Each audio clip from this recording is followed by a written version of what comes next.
In this lecture on heat conduction, we'll study the radial heat conduction in one-dimensional steady-state heat conduction without generation. That means we are going to concern with the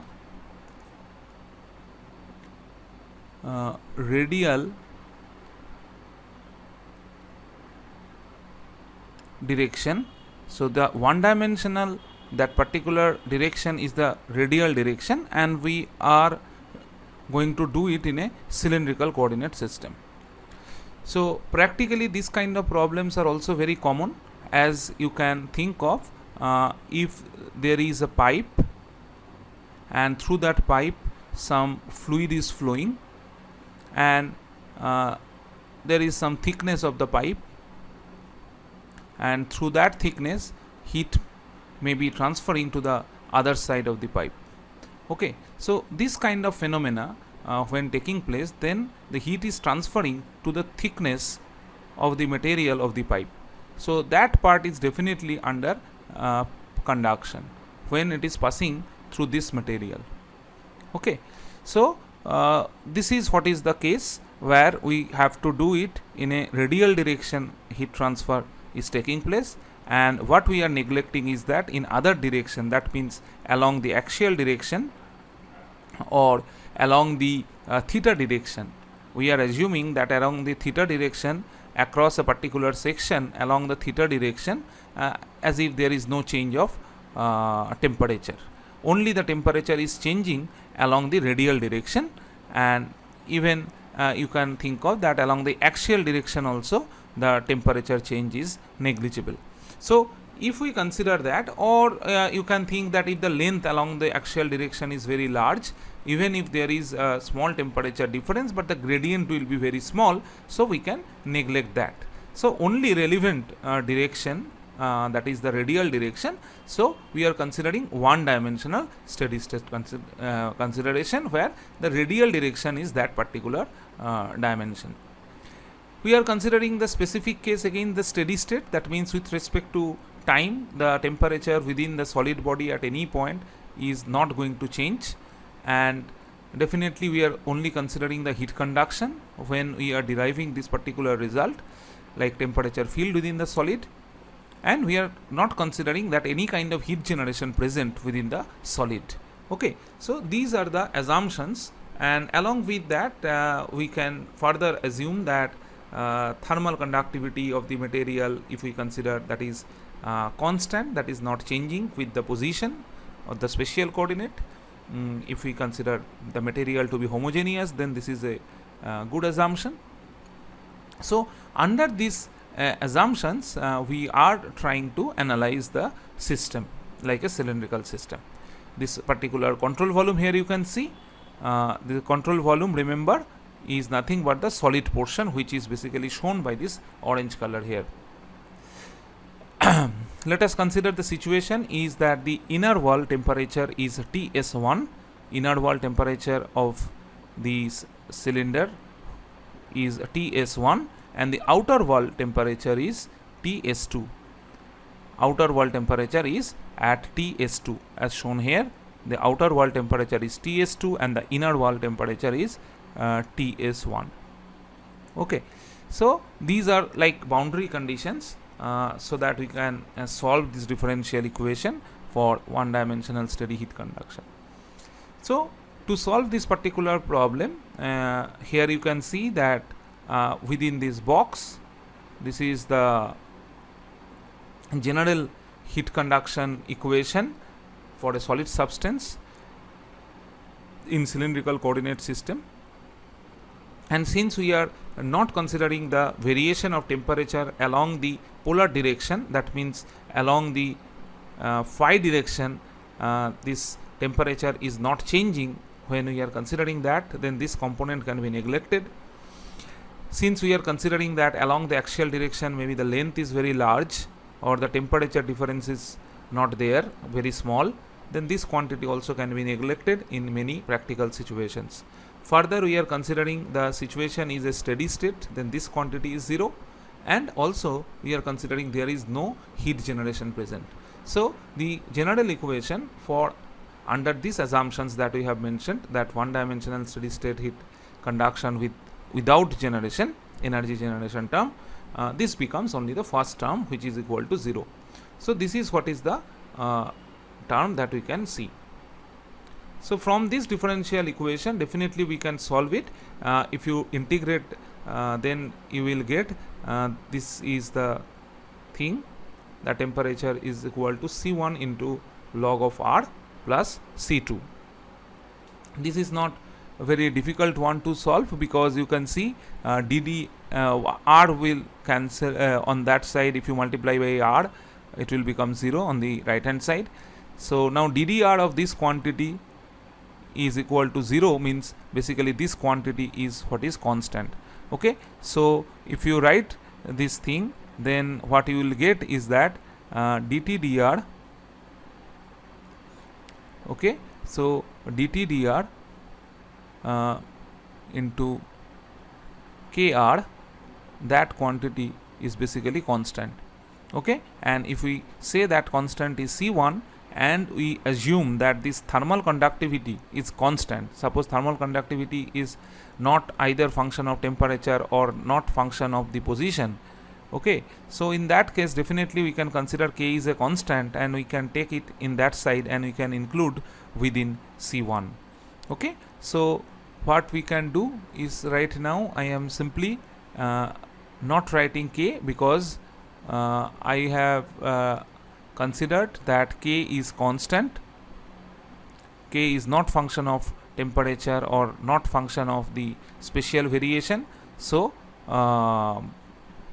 that k is basically included within this C1. So actually you can write this quantity C1 by k, and that k is constant, so it is, we are writing that quantity as C1. Okay, so now the remaining thing is very simple. So what will be dt dr?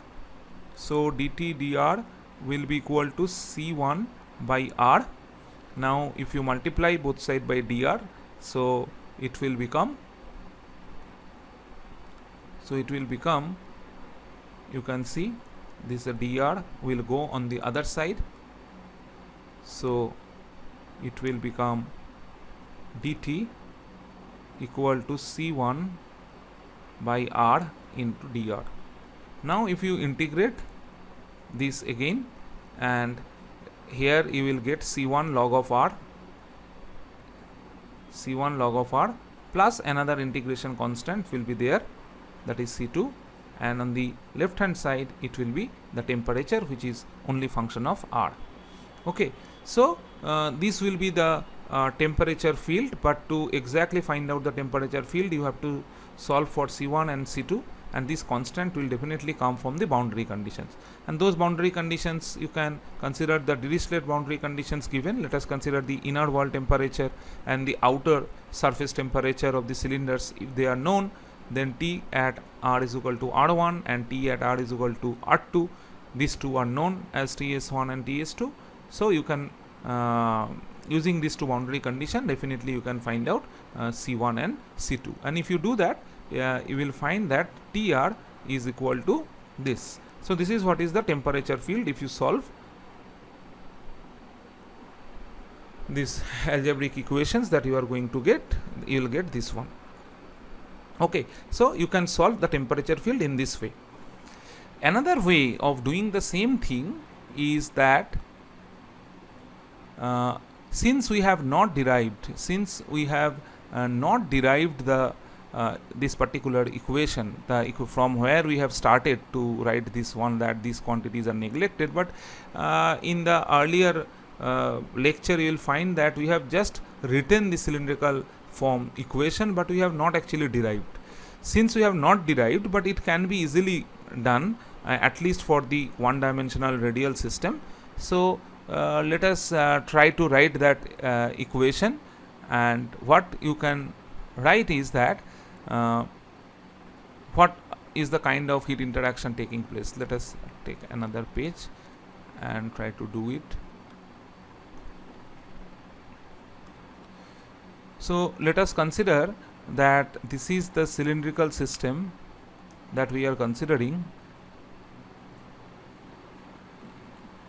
Okay, so this is what is the inner wall corresponding to radius r1. This is the r2 corresponding to radius of the outer wall, and this is the material. This is what is the material through which the conduction is taking place in the radial direction. Okay, so here if you see the rate of heat transfer that is taking place, let us consider the heat is transferring or crossing here is say QR, and at this section it is Q R plus dr. So what we are basically considering that we have actually considered a very small element here at a distance r from the center, at a distance r from the center, where this particular thickness is dr. So this is a very small element, and you just consider the whole thing. That means along the phi, since things are not changing, so unnecessary you need not to take that. So you are taking an element like this kind of a annular in a cross section, and the length wise it is same as the length of the cylinder, which is perpendicular to the screen. So it is clear that within this small thickness element, where the QR is coming here, and on the other side it is QR plus dr.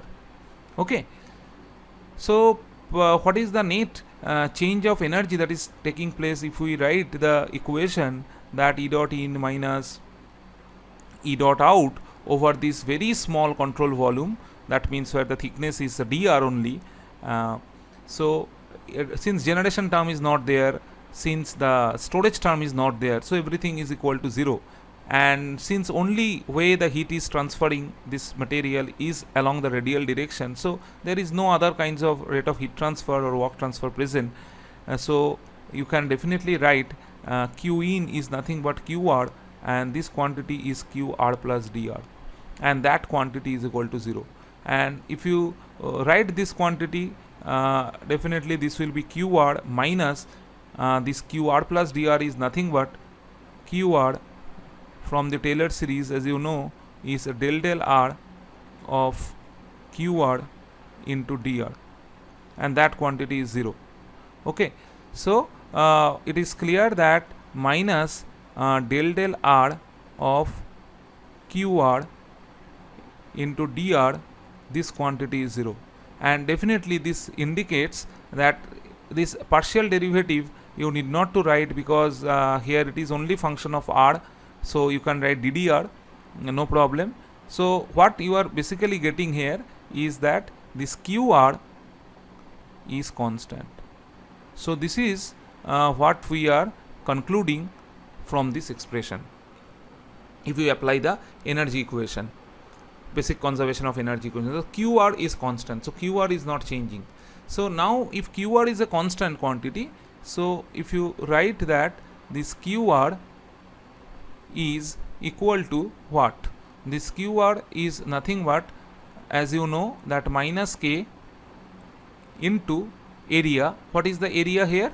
The surface area of this element is 2 pi r into L.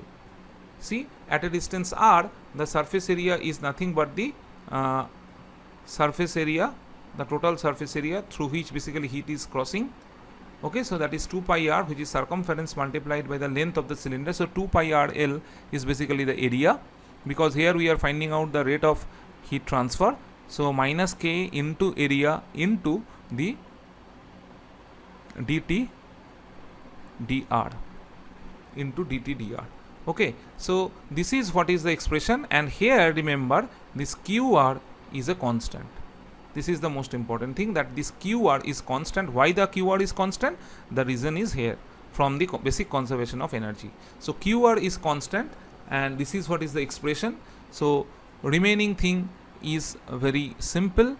You can write from here that here you see this K, if you consider this K is constant, and here you see this L, this 2 pi, these quantities are constant. So basically it is giving the same thing, that is R into dt dr. This particular thing is constant C1. So you are basically coming to the same conclusion, that if QR is constant, which is the case here, and 2 pi L is constant and K is also constant, so definitely we can write this R, which is there only, R into dt dr, which is constant. So the same thing that we have found from the general heat conduction equation in the cylindrical coordinate system. Okay, so anyway, by solving this we can find out the temperature field using the boundary conditions that we have seen. And the next thing is definitely we want to find out what is the value of QR. What is the value of QR? So to find out the value of QR, you can use these particular results where QR, you just kept QR here and do this integration, and you can easily find out that what is the value of QR. Okay, so if you do that, that same thing has been done here. Here you can see, you can find out the temperature field, and here this QR has been written as minus K into area, where this area is 2 pi RL into dt dr.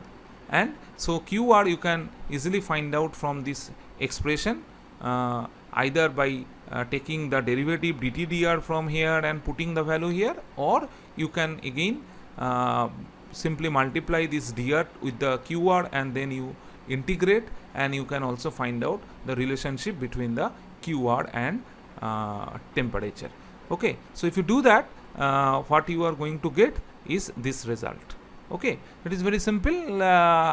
Still I am showing you what I mean to say is that if you keep QR here in this point and take this R here and multiply it by dr, so dr will go on that side, and what else will remain is 2 pi K, the negative sign, okay, L, okay, and dt. So these things will be there. Now you just simply integrate this quantity. QR, remember, is a constant, so QR will come out, and integration dr by R will be there in the left hand side, and in the right hand side it will be minus 2 pi K L and integration of dt. And for the limit of integration, already you know, at R is equal to R1, you know the temperature is TS1, and at R is equal to R2, temperature is TS2. So if you just simply put all these values, you finally come up with this result, that QR is equal to this. So this is what is the rate of heat transfer you can find out in case of a cylindrical system in the radial direction. This R indicates the rate of heat transfer in the radial direction. So unit of QR is nothing but watt. Okay, rate of heat transfer. So again, the concept of thermal resistance we can apply. If we can write that what is this temperature difference, TS1 minus TS2 divided by what is QR. So this is what is the definition of thermal resistance. Here the thermal resistance for conduction in along the radial direction is this. So if you just simply take QR in that side and the other terms on the other side, you will find that this thermal resistance is coming log of R2 by R1, where this R2 is the outer radius by R1 is the inner radius. So log of R2 by R1 divided by 2 pi Lk. Okay, so this formula you have to remember, so that in a complicated problem we can directly use this thermal resistance to solve this kind of problem. Okay,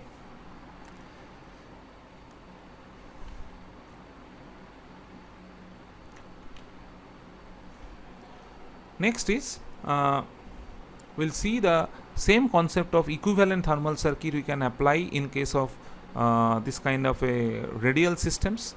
Let us consider this is a case of a pipe where the orange color showing the solid part, the pipe thickness, and the white color, the inner white color, this region, this particular region indicates some consider some fluid. Let us consider some hot fluid is flowing inside the pipe, maybe outside the pipe there is some cold fluid is there which is flowing.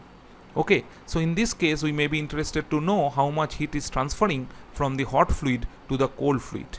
Okay, so if we try to draw the thermal circuit, equivalent thermal circuit, it is clear that T infinity 1, which is the temperature of the hot fluid at the inner fluid, and then it will experience a convective heat transfer till the inner wall of the tube.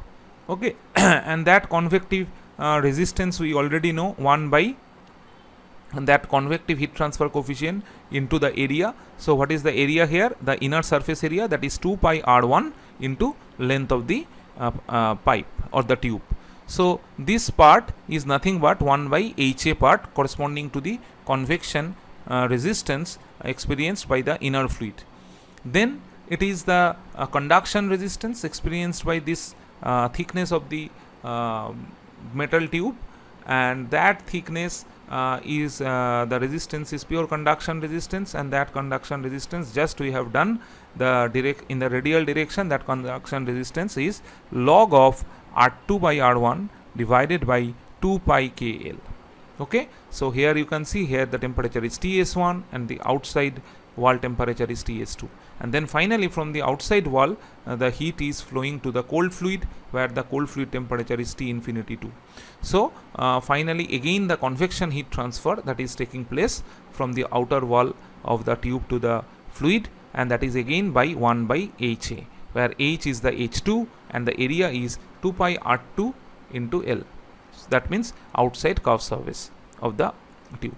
So these are the three resistances are in series for this kind of a system. So in this way we can solve the rate of heat transfer. So what you do is simply write the rate of heat transfer in the radial direction is basically the temperature difference of the two fluids divided by sum of the resistances. Okay, so exactly the similar concept, and in this way you can find out the intermediate temperatures of the tube walls, or you can find out the rate of heat transfer, all these quantities. Okay, similarly for the composite cylindrical wall, here you can see there are different materials are there in a cylindrical system. These things can be practically you can compared with, suppose there is a metal tube and or the pipe, and outside that pipe maybe some insulation is there. Okay, so that insulation will look like this. Okay, so these are very very practical problems where this kind of multiple different materials are there. Okay, like for the example of in case of a steam pipe, where the steam pipe material is a metal and outside it is the insulation. So there are two layers in that case, maybe 3 or 4 layers of insulations are also sometimes there. So you can think of this kind of a composite situation practically. So again what we do, we'll do exactly in the same way. We'll find out what are the different resistances, and all these resistances are in series.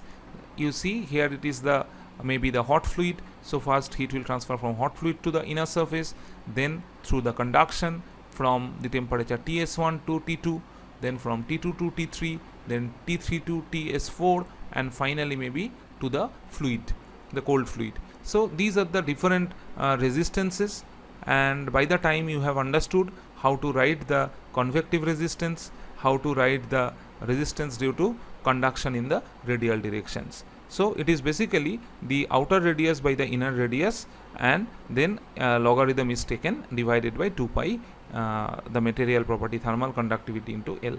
So this is the way we can find out the rate of heat transfer.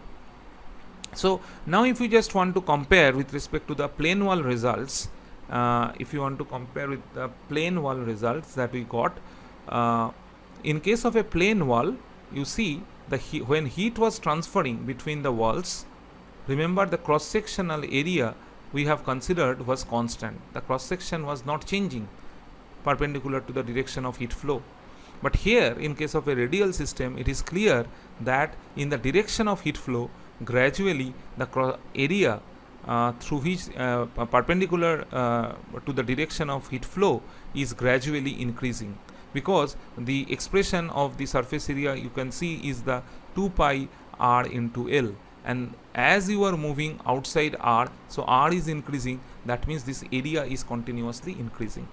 Okay, so this is the important observation or the difference between the plane wall situation and the radial system that we are now discussing. Okay, now here again you can invoke the concept of overall heat transfer coefficient.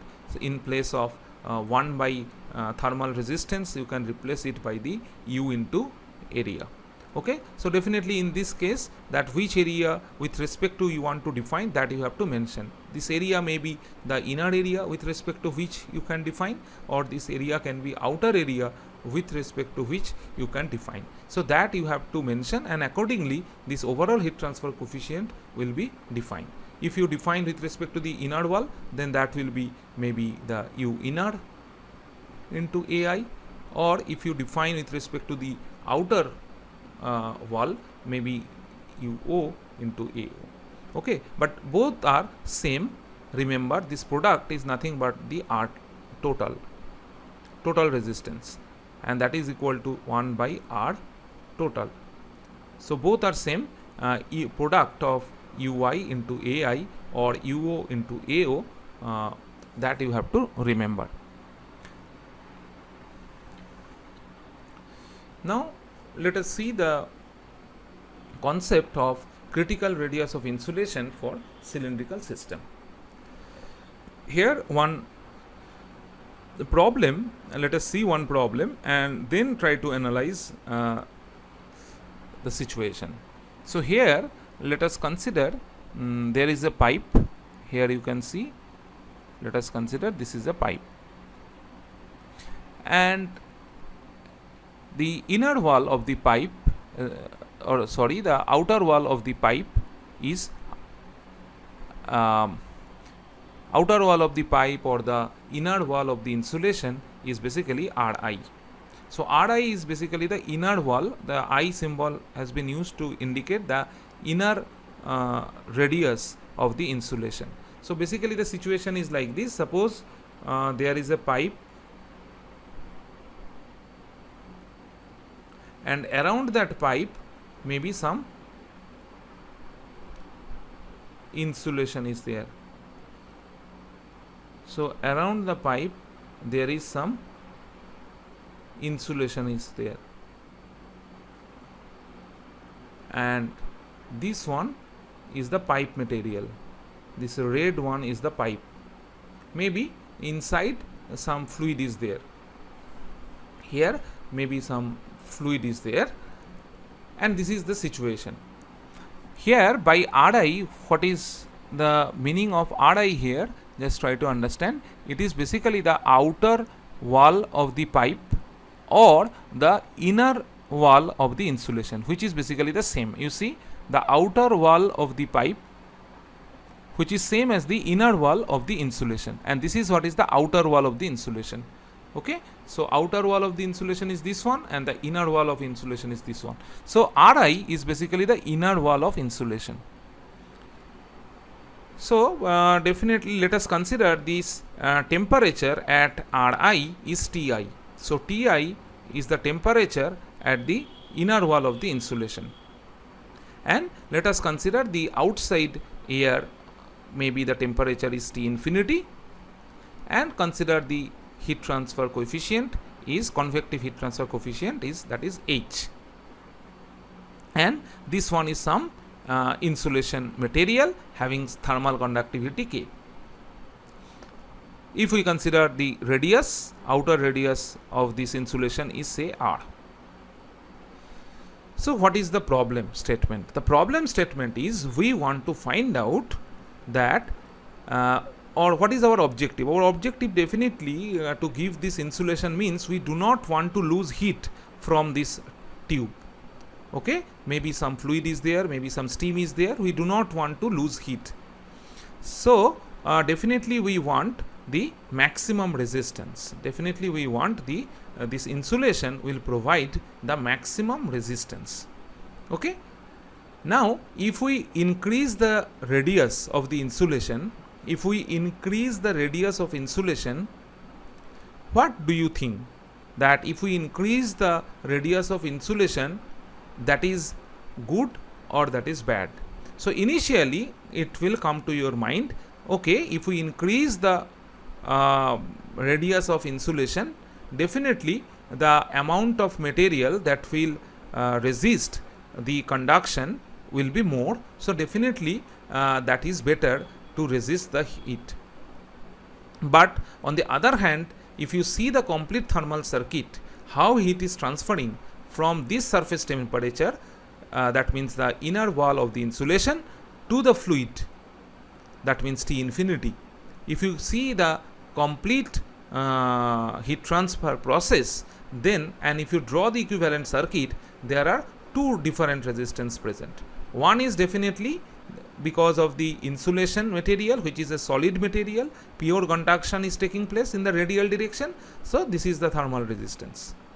But from the outer surface to the fluid, heat is required to be transferred, and for that definitely the resistance that is experienced by the convective resistance, and which is nothing but the 1 by HA. Okay. So here if you see carefully, that conduction resistance is, what is conduction resistance? You know the expression for the conduction resistance is log of R2 by R1. So in this case R2 is, let us consider R, and R1 is the inner one, that is Ri, divided by 2 pi K into length. Okay. And what is the convection resistance? Convection resistance we know 1 by H into area, the surface area. What is surface area? That is 2 pi R into length of that cylinder. Okay. Here what is done, basically instead of rate of heat transfer, here you can see instead of rate of heat transfer, it is given that rate of heat transfer per unit length. This prime indicates per unit length, because unit, that length is basically a constant. So if we can find out what is happening per unit length, that is sufficient to analyze the process. So simply the rate of heat transfer is divided by L. So if rate of heat transfer is divided by L, so basically this quantity actually not considered here. So that is why you can see that this particular L is not present. So the resistance that has been expressed here is per unit length.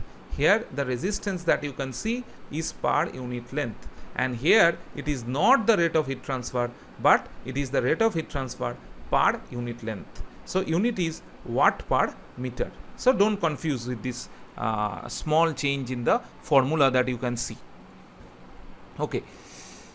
Now it is clear that here the temperature is Ti, that means we are considering the thermal circuit from the inner radius of the insulation. Here some intermediate position, which is nothing but here the outer surface of the insulation, maybe Ts you can write, the surface temperature of the insulation, and finally this is what is the fluid temperature, which is T infinity. So here it is the convective resistance, here it is the conduction resistance. Now it is interesting to see that if you increase the radius, of insulation, this resistance is not increasing, rather this convective resistance is decreasing. Definitely if you increase the radius, the conduction resistance is increasing, as it is quite intuitive that if you increase the radius, definitely the conduction resistance will be more and heat loss will be less. We can understand, because the something that is going on in our mind is basically the conduction resistance only. But what about the convection resistance? The convection resistance, you see, is inversely proportional to R. So if you increase R, then the convective resistance basically decreasing. Physically, if you try to see that if the surface area will be more, then definitely more heat will be transferred to the air, and that is why heat loss will be more if the area is more. As you increase the radius, its area will be more, so more heat will lost. Okay, that means basically the convective resistance will be less. So these two resistances are competing each other. So definitely some question coming to your mind is there any possibility of optimum thickness? That means, since one thing, that means the conduction resistance is trying to increase as you increase the radius, convective resistance trying to decrease as you increase the radius, maybe we are expecting that if you just simply plot with the radial position with the thermal resistance, if you plot, we are expecting that it might happen because of these competing forces that resistance somewhere will be maximum. If the resistance is maximum any point, then definitely we want that particular radius of insulation for our insulating purpose of that pipe. So we definitely use the radius corresponding to maximum thermal resistance. Try to understand. So this is what is the mean. If this kind of thing really happens, then this particular radius, radial position or corresponding to that thermal resistance is nothing but the optimum situation. So we will now check that whether really any optimum radial position at all exists or not. That means at a particular position we will get the maximum resistance, which actually we want. We want the maximum resistance. If the resistance actually vary like this, then we will get the optimum resistance. Okay. So now let us see. So definitely we can express this resistance, total resistance per unit length is nothing but summation of these two quantities. So you just write these two quantities, conduction and convection resistance, and what we want to find out, we want to find out whether any extremum is there or not. Rather, if optimum thickness to be exist, then it is required that the resistance will be maximum, and in that case we can conclude that okay, that corresponding to that thickness you have to place there, then we will get the maximum resistance. Now for that, what we do to find out the extremum, we know that we simply differentiate with respect to R, because R is the only variable. So with R this thermal resistance is changing. So let us find out dr total with respect to dr. Since length is constant, that is why per unit length it has been considered, is equal to 0. So this 0 corresponds to extremum, that means either maximum or minimum. Okay. So if you do this calculation with considering R total is this, then if you simply do this differentiation and simplify, you will get that R is coming K by H. So R is equal to K by H corresponding to this radial position, extremum will exist, but we do not know whether it is maximum resistance or minimum resistance. Only we know that some extremum is there so that the slope is 0. Some extremum is there so that the slope is 0. But if the slope is such that at this point the maximum exists, that means optimum thickness is existing. Possibility of optimum thickness is there, means the resistance will be maximum at that point. So to check whether the point that we got, that R is equal to K by H, at this point the function having maximum value or not. If you simply just find out the second order derivative with respect to R at R is equal to K by H, that means this value, you will find that it is coming the quantity which is a positive quantity. If this quantity is a positive quantity, that means this particular point, at this particular point, it is not the maximum, rather minimum. That means optimum thickness does not exist. That means it is not that you will get the maximum resistance at a particular point. That means optimum thickness does not exist. Rather, what we observed is that at this point R is equal to K by H, the resistance versus the radial position will be something like this. That means at this point minima exist, and this minima is what is called the critical radius of insulation. This is what is called the critical radius of insulation. Remember, this is not the optimum radial position. If it was optimum, then at that point there should be maximum resistance should occur. Okay, so we are not getting the maximum resistance, rather we are getting at R is equal to K by H is the critical resistance. This is what is called the critical resistance. Now see this graph. This is what is the, here you can see the total resistance, how it is changing for a particular set of value. It has been shown. Here you can see that at radial position corresponding to 6 millimeter, see here this graph is given for a thickness, not actually the radial position, because it is given R minus Ri. Okay, so R minus Ri, that has been plotted here in the x-axis in millimeter. Okay, so anyway, corresponding to the value of Ri, where corresponding to the value of R, for which you can at least see that at this point the resistance, the thermal resistance is minimum. So this particular thickness is called the critical thickness of insulation, or corresponding R is called the critical radius of insulation. And that critical radius of insulation for a cylindrical system can be determined by the thermal conductivity of that material divided by the convective heat transfer coefficient. So here in this diagram it is also shown that how the contribution of the R total by the conduction and the convective resistance. You see that initially it is the convection which is dominating, because convection is decreasing, as you know, gradually as R increases, whereas the conduction resistance increases. But initially, up to the critical thickness of insulation or up to the critical radius of insulation, you can see it is the convection which is dominating. That means initially as you increase the insulation thickness, then the resistance is basically decreasing, which is surprising. Maybe let us consider this is a pipe wall. Let us consider this is a pipe, and outside which you are giving, let us consider thickness to very small value, and if this small value is below the critical thickness of insulation, let us consider this is corresponding to critical thickness of insulation. Let us consider this green one is the R critical. So it is clear that if you give a radius of insulation up to this much, if you give a radius of insulation up to this much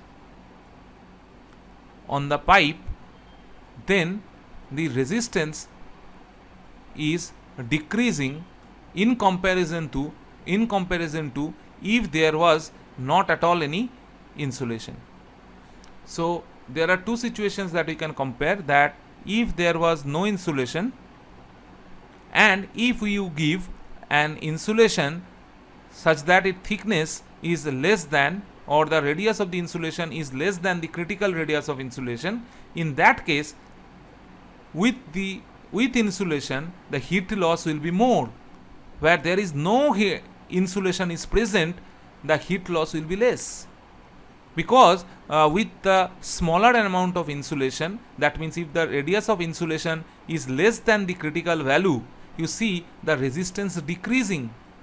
You see the resistance decreasing. Let us consider this value. The resistance is less than even if there is no insulation, corresponding to 0. That means Ri.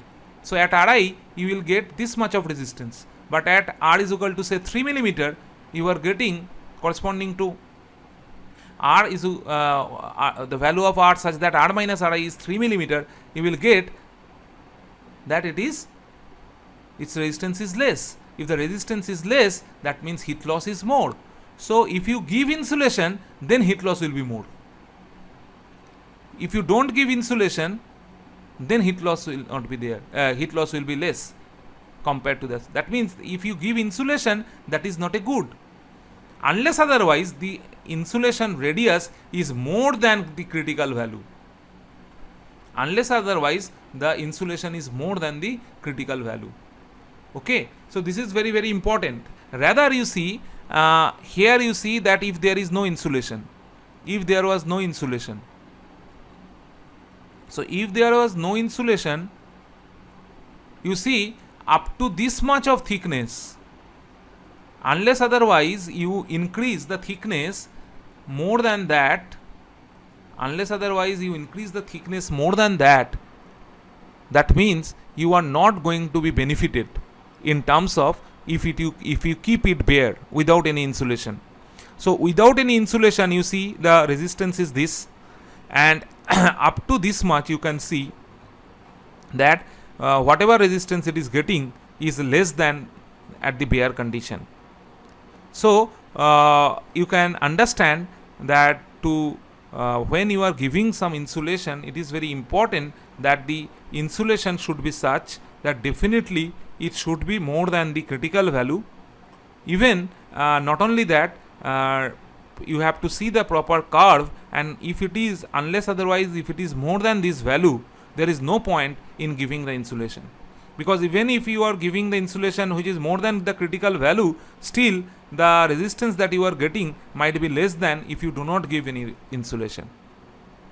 So the idea of critical radius of insulation is that only above this radius, if you give the insulation, gradually you will observe that the rate of heat transfer is decreasing with respect to its previous value. That much we can tell. Okay, so this is very important. So now, but in many of the cases, you will find the first thing is that what you have to do, that you just find out that what is the value of the critical thickness of insulation. If you find the critical thickness of insulation, that you can definitely find out from the material property and the fluid outside. So once you find out the critical radius of insulation, then you see what is the Ri value for that pipe. Suppose you want to insulate this particular pipe. Now you check what is the value of this Ri pipe, Ri. Now if you find this Ri value is more than R critical, if you find that Ri is more than R critical, if first you calculate what is R critical for a pipe. R critical depends only on the property and the value of H, so you can easily find out that. Then you see that on which you have to put the insulation. So definitely this dimension of the pipe will be known to you. So find out, so see that what is that value of Ri, and if you find that this Ri is greater than R critical, that means you are in this region. That means you are in this region. That means if you put the insulation now, whatever small it may be, definitely the resistance will gradually increase. Resistance will gradually increase. So the very small amount of insulation even you can give, you will be benefited. And as you increase the insulation thickness, always you will be benefited, because your Ri is already more than R critical. Okay, so you are definitely in this region, more than that region, more than R critical region. Okay, so I hope you can understand that what we mean by this thing. Now you see that corresponding to, if the situation is not like this, if you find that if Ri is less than R critical, if Ri is less than R critical, if this is the situation, then definitely you have to think of, that means you are now in this region. Now you are in this region. Okay, so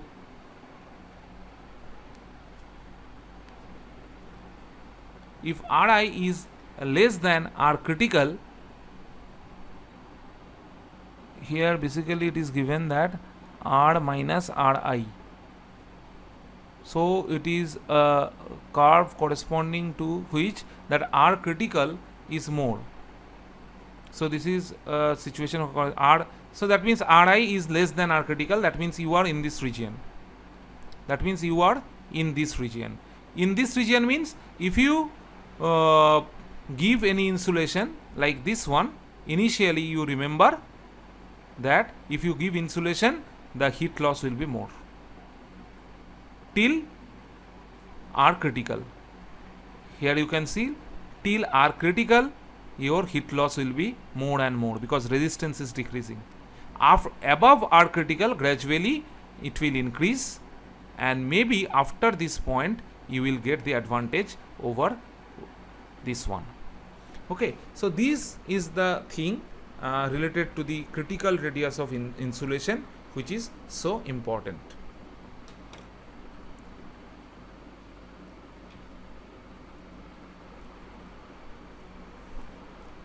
Okay, in the next class we will see this particular spherical coordinate system, how heat conduction takes place.